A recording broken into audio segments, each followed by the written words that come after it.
Kilala nyo ba to guys? Ito yung pansit-pansitan. Ganda to sa may mga arthritis.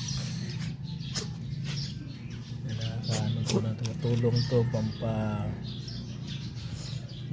ng uric acid sa may ng arthritis. Yan, tingnan nyo. Kung mayroon kayo nyan, ganda yan, laga nyo lang, inumin nyo kahit 2 times a day.